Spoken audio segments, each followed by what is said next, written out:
So we're back on the bench with the Flerken Fiasco, and what we've got, you can see I've removed the flight controller and the FPV unit, and what we had is this thing just kind of broke like this. It is kind of a mess.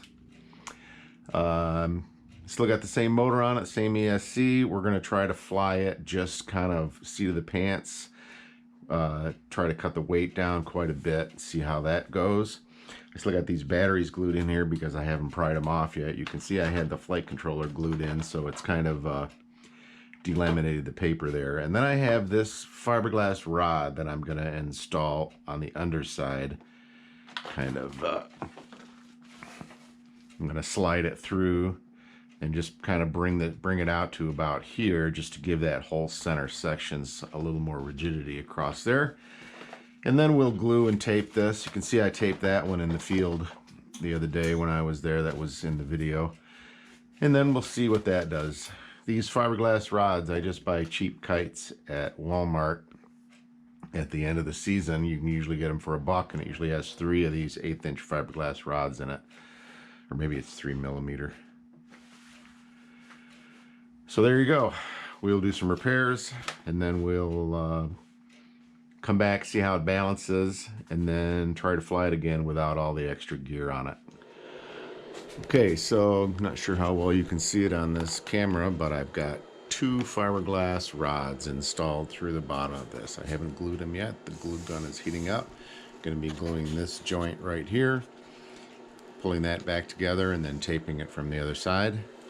In the crash, it broke at all 4 of these points. Now I haven't repaired the back 2 because just putting a piece of tape in there I don't think is going to do very much. So what I've done instead is add these 2 fiberglass rods across the center section. So it seems pretty rigid enough to fly. I guess I really just want to get a hold of the flight envelope on this thing and kind of figure it out. Then maybe have the flight controller go back in it, or maybe go back in the next one. Also, you can see that I've removed 2 of the batteries and half of the coins, so effectively cutting the nose weight in half. So I'm down to 125 grams of nose weight in this thing in a standard setup. That could be because I'm got the big motor in it. We'll see what happens.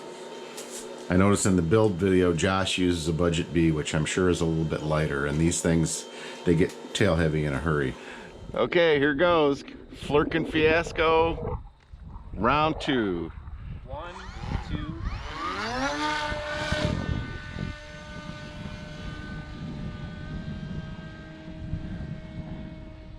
Oh, it's a race car.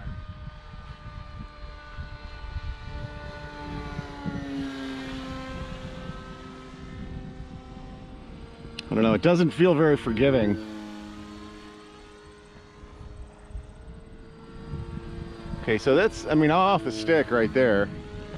It's, maybe use a little trim center. Bring it by one more time.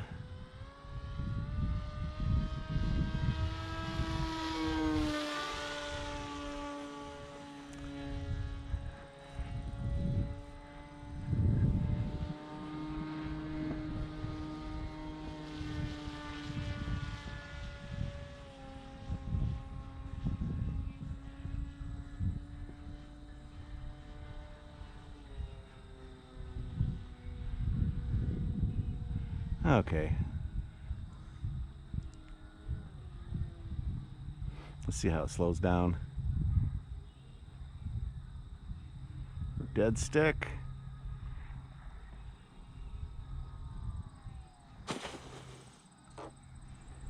Throttle cut. Not bad.